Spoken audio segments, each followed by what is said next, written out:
Hello guys, आज की current की क्लास हमारे 18 मई के कुछ इंपॉर्टेंट क्वेश्चन की क्लास है। तो चलिए अपन अपने क्वेश्चनों की तरफ चलते हैं। देखिए, आज की क्लास का हमारा पहला क्वेश्चन आपसे पूछा गया है, मध्य प्रदेश का वह स्थान जहां से 3 नदियां निकलती हैं। हमारे ऑप्शन हैं पवाया, अमरकंटक, सतनपाड़ा या इनमें से कोई नहीं। आपको इसका सही आंसर कमेंट बॉक्स में कमेंट करके बताना है कि मध्य प्रदेश का वह स्थान जहां से 3 नदियां निकलती हैं। ठीक है, चलिए अपन अपने करंट के क्वेश्चनों की तरफ चलते हैं। ये देखिए, हमारी करंट की क्लास का पहला क्वेश्चन है, हाल ही में मध्य प्रदेश से पैरा ओलंपिक में किसका चयन हुआ है। हमारे ऑप्शन हैं नेहा मिश्रा, प्राची यादव, अंजलि अग्रवाल या पूजा वर्मा। तो देखिए, इसका हमारा सही आंसर है प्राची यादव। हाल ही में मध्य प्रदेश से पैरा ओलंपिक में प्राची यादव का चयन हुआ है। ठीक है, चलिए इसके बारे में थोड़ी डिटेल जान लेते हैं। ये देखिए, प्राची यादव ओलंपिक में कोटा पाने वाली वे देश की पहली कैनोअर हैं। भारतीय कयाकिंग कैनोइंग महासंघ के सचिव प्रशांत कुशवाहा ने बताया कि इस कैटेगरी में दुनिया की टॉप 10 खिलाड़ी पैरा ओलंपिक के लिए क्वालिफाई हुई हैं। वर्तमान रैंकिंग के अनुसार प्राची 10वें नंबर पर है। 2019 में हंगरी में खेले गए Paralympic qualifying tournament canoe event में 8वीं पोजीशन पर रही। फिर सितंबर में टोक्यो T20 टेस्ट में 10th पोजीशन पर हासिल की। प्राची हंगरी टूर्नामेंट से ही पैरालंपिक में खेलने के लिए क्वालिफाई हुई हैं। इस टूर्नामेंट की तैयारी के लिए प्राची 20 मई को भोपाल पहुंचेंगी। ठीक है, तो आप लोग ये ध्यान रखना, मध्य प्रदेश से पैरालंपिक में प्राची यादव का चयन हुआ है। ये हमारे ग्वालियर शहर की हैं, ग्वालियर शहर की है प्राची यादव। ठीक है, चलिए अपन अगला क्वेश्चन देखते हैं। ये देखिए, हमारा अगला क्वेश्चन है, हाल ही में किस राज्य सरकार ने मरीज मित्र योजना का शुभारंभ किया है। हमारे ऑप्शन है असम, उत्तर प्रदेश, मध्य प्रदेश या गुजरात। तो देखिए, इसका हमारा सही आंसर है मध्य प्रदेश। हाल ही में मध्य प्रदेश सरकार ने मरीज मित्र योजना का शुभारंभ किया है। चलिए इसके बारे में थोड़ी डिटेल जान लेते हैं। ये देखिए, मध्य प्रदेश में मरीज मित्र योजना का शुभारंभ किया गया है। चिकित्सा शिक्षा मंत्री विश्वास सारंग ने कोरोना संक्रमित मरीजों को बेहतर से बेहतर इलाज में इसे लेकर रविवार को GRMC के डीन, अधीक्षक और डॉक्टर्स के साथ बैठक की और उन्होंने मंत्री ने कहा, विश्वास सारंग ने, कि ऐसी शिकायतें आ रही हैं कि मरीजों की देखभाल नहीं हो रही है। इन शिकायतों को दूर करने के लिए मरीज मित्र योजना शुरू करें। इस योजना में समाज सेवी संगठन को समाज सेवी लोगों की मदद लें। ठीक है, तो आप लोग ध्यान रखना, विश्वास सारंग ने बैठक की थी मंत्री के साथ, तो उसमें विश्वास सारंग ने कहा कि ऐसी शिकायतें आ रही हैं कि मरीजों की देखभाल नहीं हो रही है। इन शिकायतों को दूर करने के लिए मरीज मित्र योजना को शुरू किया जाए। इस योजना में समाज सेवी संगठन और समाज सेवी लोगों की मदद ले। ठीक है, आप लोग ये ध्यान रखना। तो मरीज मित्र योजना का शुभारंभ मध्य प्रदेश सरकार ने किया है। चलिए अपन अपना अगला क्वेश्चन देखते हैं। ये देखिए, हमारा अगला क्वेश्चन है, facility based paediatric care during कोविड-19 पुस्तक का विमोचन किसके द्वारा किया गया है। हमारे ऑप्शन है नरोत्तम मिश्रा, आनंदीबेन पटेल, शिवराज सिंह चौहान या इनमें से कोई नहीं। तो देखिए, इसका हमारा सही आंसर है Shivraj Singh Chouhan. Facility based paediatric care during कोविड-19 पुस्तक का विमोचन शिवराज सिंह चौहान ने के द्वारा किया गया है। शिवराज सिंह चौहान मध्य प्रदेश के मुख्यमंत्री हैं, मुख्यमंत्री। नरोत्तम मिश्रा गृह मंत्री हैं, गृह मंत्री। और आनंदीबेन पटेल मध्य प्रदेश की राज्यपाल हैं, राज्यपाल। ठीक है, आप लोग ये ध्यान रखना। चलिए अपन अपना अगला क्वेश्चन देखते हैं। ये देखिए, हमारा अगला क्वेश्चन है, हाल ही में मध्य प्रदेश के किस शहर में ब्लैक फंगस के लिए नई यूनिट लगाई जा रही है। हमारे ऑप्शन है सागर, रीवा, ग्वालियर या इंदौर। तो देखिए, इसका हमारा सही आंसर है ग्वालियर। हाल ही में मध्य प्रदेश के ग्वालियर शहर में ब्लैक फंगस के लिए नई यूनिट लगाई जा रही है। इससे पहले देश की पहली यूनिट हमारे भोपाल और जबलपुर में लगाई गई थी। चलिए अपन इसका बारे में थोड़ी डिटेल जान लेते हैं। ये देखिए, ब्लैक फंगस के इलाज के लिए ग्वालियर के जीआरएमसी में नई यूनिट बनेगी। जीआरएमसी सहित प्रदेश के सभी पुराने मेडिकल कॉलेज के संबद्ध अस्पतालों में ब्लैक फंगस के इलाज के लिए अलग से यूनिट बनाई जाएगी। इस यूनिट में नेत्र विशेषज्ञ, नाक कान गला विशेषज्ञ, न्यूरोसर्जन एवं निश्चित चेतना विशेषज्ञ तैनात रहेंगे। सभी मेडिकल कॉलेजों के डीन इस तरह की यूनिट तैयार करने का काम शुरू कर दें। यह बात चिकित्सा शिक्षा एवं लोक स्वास्थ्य विभाग के अपर मुख्य सचिव मोहम्मद सुलेमान ने वर्चुअल बैठक में कही। ठीक है, तो आप लोग ये ध्यान रखना। चलिए अपन अपना अगला क्वेश्चन देखते हैं। ये देखिए, अपन अपने मई के माह के कुछ इंपोर्टेंट दिवसों का रिवीजन कर लेते हैं। देखिए, 8 मई को हमारा विश्व रेड क्रॉस दिवस मनाया जाता है। 11 मई को राष्ट्रीय प्रौद्योगिकी दिवस मनाया जाता है। 12 मई को अंतर्राष्ट्रीय नर्स दिवस मनाया जाता है। 15 मई को विश्व परिवार दिवस मनाया जाता है। 16 मई को सशस्त्र सेना दिवस मनाया जाता है। यह हमारे मई माह के तीसरे शनिवार को मनाया जाता है, तीसरे शनिवार को। ठीक है, तो आप लोग ध्यान रखना, सशस्त्र सेना दिवस मई माह के तीसरे शनिवार को मनाया जाता है। 17 मई को विश्व दूरसंचार दिवस मनाया जाता है और 17 मई को ही हमारा विश्व उक्त रक्तचाप दिवस भी मनाया जाता है। तो आप लोग ध्यान रखना, 17 मई को हमारे 2 दिवस मनाए जाते हैं, विश्व दूरसंचार दिवस और विश्व उक्त रक्तचाप दिवस, दोनों 17 मई को मनाए जाते हैं। 18 मई को हमारा विश्व संग्रहालय दिवस मनाया जाता है। ठीक है, आप लोग ये ध्यान रखना। चलिए अपन अपने करंट के क्वेश्चनों की तरफ आगे चलते हैं। ये देखिए फ्रेंड्स, अपन स्टैटिक जीके के कुछ क्वेश्चनों का रिवीजन कर लेते हैं। देखिए, डेली हम आपके लिए स्टैटिक जीके के कुछ MP SI, MP police, MP jail police के प्रीवियस क्वेश्चन लेके आते हैं, जिससे आपके आने वाले एग्जाम में बहुत लाभ मिलेगा। चलिए अपन अपना आज के स्टैटिक जीके का पहला क्वेश्चन देखते हैं। मध्य प्रदेश के ध्रुपद कलाकार का नाम बताएं जिन्हें 2012 में पद्म श्री से सम्मानित किया गया है। हमारे ऑप्शन हैं मोहन शुक्ला, सुलभा और मनोज सराफ, पीवी कहू, गुदेचा बंधु। तो देखिए, इसका हमारा सही आंसर है गुदेचा बंधुओं। मध्य प्रदेश के ध्रुपद कलाकार गुदेचा बंधुओं को 2012 में पद्मश्री से सम्मानित किया गया था। ठीक है, और इनको 1998 में राष्ट्रीय कुमार गंधर्व सम्मान से भी सम्मानित किया गया है गुदेचा बंधुओं को। ठीक है, आप लोग ये ध्यान रखना।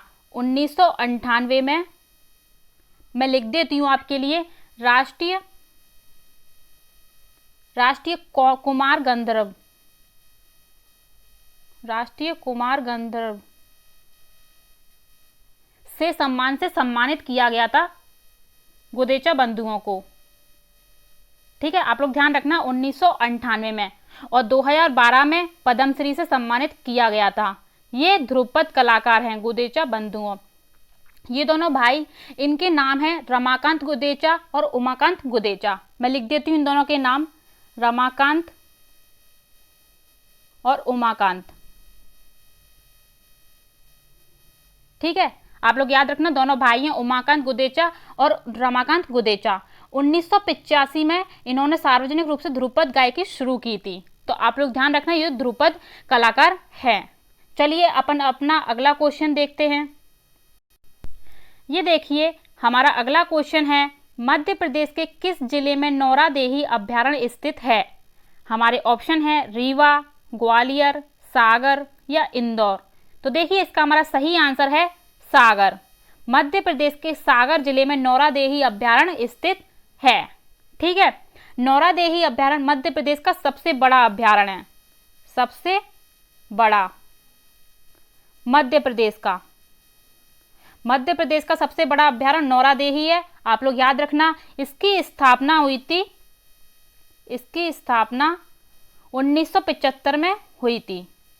ठीक है, 1200 वर्ग किलोमीटर क्षेत्र में यह फैला हुआ है, क्षेत्र में यह फैला हुआ है, 1200 वर्ग किलोमीटर के क्षेत्र में यह फैला हुआ है। इसकी स्थापना 1975 में हुई थी और मध्य प्रदेश का सबसे बड़ा अभ्यारण्य है। तो आप लोग ये ध्यान रखना, इंपोर्टेंट फैक्ट है, एग्जाम में बहुत बार पूछा गया है कि नौरादेही अभ्यारण्य, कौन सा अभ्यारण्य सबसे बड़ा है, तो नौरादेही हमारा अभ्यारण्य सबसे बड़ा है। इस अभ्यारण्य में सागौन, साल, बांस, तेंदू, इसके पेड़ बहुत मात्रा में पाए जाते हैं नौरादेही अभ्यारण्य में।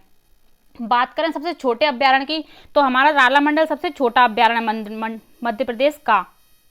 ठीक है, छोटा अभ्यारण्य है राला मंडल।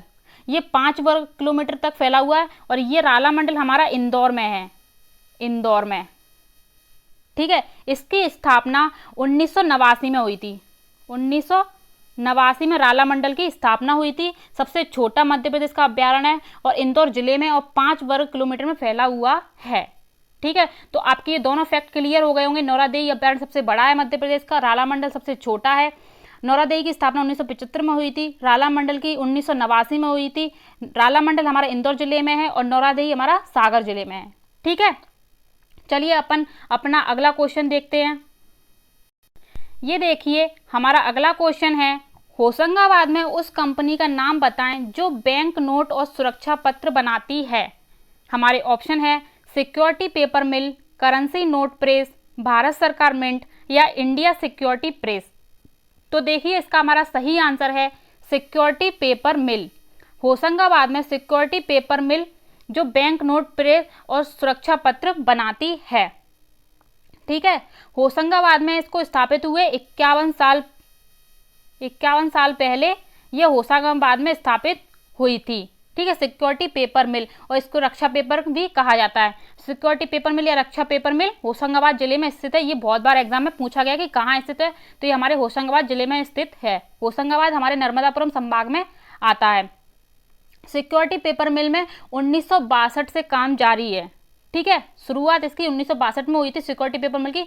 ठीक है, आप लोग ये ध्यान रखना, होशंगाबाद जिले में। चलिए अपन अपना अगला क्वेश्चन देखते हैं। ये देखिए हमारा अगला क्वेश्चन है, निम्नलिखित में से कौन मध्य प्रदेश का राजकीय पक्षी है। हमारे ऑप्शन है नीलकंठ, महाधनेश, दूधराज या सुल्ताना बुलबुल या गौड़ावड़। तो देखिए इसका हमारा सही आंसर है दूधराज या सुल्ताना बुलबुल।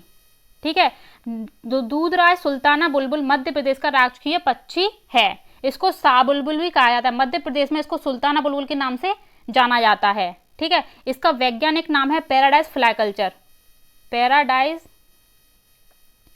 Fly culture.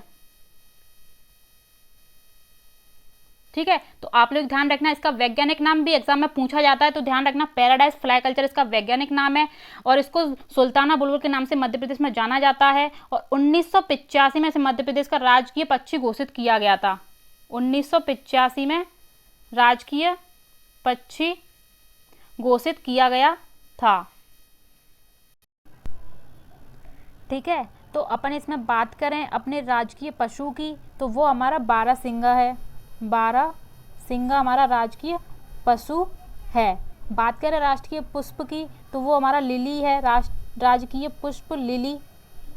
राजकीय खेल की बात करें, मलखम हमारा राजकीय खेल है। मैं फ्रेंड्स बोल देती हूँ, आप लोग ध्यान रखना, राजकीय खेल हमारा मलखम्ब है। राजकीय नाट्य हमारा माच है और राजकीय नृत्य हमारा राई है। राजकीय फसल सोयाबीन, राजकीय वृक्ष बरगद और राजकीय भाषा हमारी हिंदी। ठीक है, तो आप लोग ये याद रखना। और दूधराज हमारा राजकीय पक्षी है, जिसे शाह बुलबुल के नाम से मध्य प्रदेश में जाना जाता है। 1985 में इसे मध्य प्रदेश का राजकीय पक्षी घोषित किया गया था। ठीक है, चलिए अपन अपने अगले क्वेश्चन की तरफ चलते हैं। ये देखिए फ्रेंड्स, हमारा अगला क्वेश्चन है, निम्नलिखित में से किस उद्देश्य के लिए संबल योजना आरंभ की गई थी। हमारे ऑप्शन है सब्सिडीकृत बिजली कनेक्शन, सब्सिडीकृत पानी कनेक्शन, पर्यावरण संरक्षण या चीता संरक्षण। तो देखिए इसका हमारा सही आंसर है सब्सिडी बिजली कनेक्शन। सब्सिडी बिजली कनेक्शन संबल योजना के लिए आरंभ की गई थी। हमारी संबल योजना कब लागू की गई थी, तो 1 अप्रैल 2018 को हमारी संबल योजना आरंभ की गई थी शिवराज सिंह चौहान के द्वारा, और इसका लाभ मजदूर वर्ग को मिलना। शिवराज सिंह चौहान ने इस योजना में किसको लाभ दिया था, तो मजदूर वर्ग को दिया था। और ये उन परिवारों के लिए योजना बनाई गई थी जिनको लाभ मिलेगा इस योजना के तहत, जिनके घर में एक महीने में 1000 वाट से कम बिजली का इस्तेमाल होगा।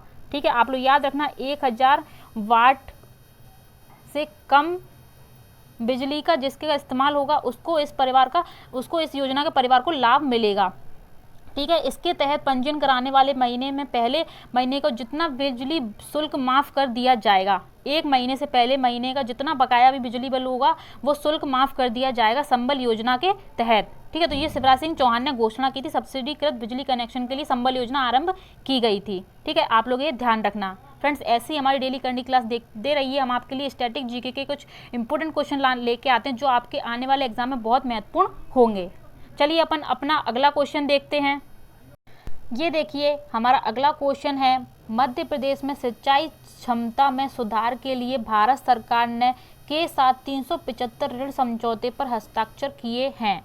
हमारे ऑप्शन है विश्व बैंक, संयुक्त राष्ट्र संघ विकास कार्यालय, ब्रिक्स या एशियाई विकास बैंक। तो देखिए इसका हमारा सही आंसर है एशियाई विकास बैंक। मध्य प्रदेश में सिंचाई क्षमता सुधार परियोजना के लिए एशियाई विकास बैंक के साथ 375 मिलियन डॉलर के ऋण के समझौते पर हस्ताक्षर किए थे। 375 मिलियन डॉलर के ऋण के समझौते पर हस्ताक्षर किए थे। ठीक है, आप लोग ये ध्यान रखना। एशियाई विकास बैंक एक क्षेत्रीय बैंक है जिसकी स्थापना 19 दिसंबर 1966 को हुई थी। इसकी स्थापना 19 दिसंबर 1966 को हुई थी। इसका हेडक्वार्टर मनीला में है, मनीला में इसका मुख्यालय है। या आप लोग ध्यान रखना, एशियाई विकास बैंक की स्थापना 19 दिसंबर 1966 को हुई थी। इसका मुख्यालय मनीला में स्थित है। जब इसकी स्थापना हुई थी तब इसमें 31 सदस्यों के साथ इसकी स्थापना हुई थी एशियाई विकास बैंक की, और अब इसमें 68 सदस्य हैं। ठीक है, तो आप लोग ध्यान रखना, प्रेजेंट में एशियाई विकास बैंक में 68 सदस्य हैं और जब इसकी स्थापना हुई थी तो इसमें 31 सदस्य थे। इसका स्थापना पूछ लेते हैं एग्जाम में कि इसकी स्थापना कब हुई थी, तो 19 दिसंबर 1966 को इसकी स्थापना हुई थी। मोस्ट इंपोर्टेंट फैक्ट है, आप लोग ये ध्यान रखना। एमपी जेल पुलिस 1 अक्टूबर 2018 में ये पूछा गया है। ठीक है, ये क्वेश्चन बहुत इंपॉर्टेंट है, तो आप लोग इसको ध्यान रखना। एशियाई विकास बैंक एक क्षेत्रीय बैंक है जिसकी स्थापना 19 दिसंबर 1966 को हुई थी। हेडक्वार्टर मनीला में है और 375 मिलियन डॉलर के साथ ऋण समझौते पर हस्ताक्षर किए थे मध्य प्रदेश सिंचाई क्षमता परियोजना के लिए एशियाई विकास बैंक ने। ठीक है, आप लोग ये ध्यान रखना। इसकी स्थापना और हेडक्वार्टर दोनों बहुत मोस्ट इंपोर्टेंट फैक्ट हैं, इन दोनों को आप ध्यान रखना। हेडक्वार्टर मनीला, स्थापना 19 दिसंबर 1966। फ्रेंड्स, मैं रिपीट इसलिए करती हूँ जिससे आपको याद बना रहे। चलिए अपन अपना अगला क्वेश्चन देखते हैं। ये देखिए, कल की करंट की क्लास में हमारा आपसे पूछा गया प्रश्न था, मझगवा नामक स्थान किसके लिए प्रसिद्ध है। हमारे ऑप्शन है तांबा, हीरा, लोहा या इनमें से कोई नहीं। तो देखिए इसका हमारा सही आंसर है हीरा। मझगवा नामक स्थान हमारे हीरा के लिए प्रसिद्ध है। यह पन्ना जिले में है, पन्ना जिले में मझगवा। पन्ना जिले के मझगवा में एशिया की एकमात्र हीरा की खदान है। ठीक है, आप लोग ध्यान रखना, एशिया की एकमात्र हीरा की खदान है पन्ना जिले में मझगवा। ठीक है, इसमें 50 साल से काम जारी है, 50 साल से काम जारी है। ठीक है, तो आप लोग ये ध्यान रखना, मझगवा नामक हीरा के लिए प्रसिद्ध है, जो पन्ना जिले में मझगवा एशिया की एकमात्र हीरा खदान है। ठीक है फ्रेंड्स, ऐसे डेली करंट क्लास लेने के लिए हमारे धाकड़ कॉम्बो क्लासेस के यूट्यूब चैनल को सब्सक्राइब कर दीजिए, बेल आइकन दबा दीजिए, जिससे आपको डेली हमारी करंट की क्लास मिलती रहे। और फ्रेंड्स, वीडियो आपको हमारी कैसी लगती है कमेंट बॉक्स में कमेंट करके जरूर बताएं। हम आपसे डेली एक प्रश्न पूछते हैं, उसका भी आप लोग आंसर कमेंट बॉक्स में कमेंट करके जरूर बताएं। उसका सही आंसर हम आपको नेक्स्ट क्लास में बता देते हैं पूरी डिटेल के साथ। ठीक है, तो आप चैनल को सब्सक्राइब कर दीजिए, बेल आइकन दबा दीजिए, तो आप लोग डेली करंट की क्लास देखती रहिए। जिस किसी को भी इसकी PDF चाहिए वो हमारे टेलीग्राम लिंक को भी ज्वाइन कर सकता है। ठीक है, उस पर आपको हमारी PDF मिल जाएगी। सो आज के लिए थैंक यू, धन्यवाद।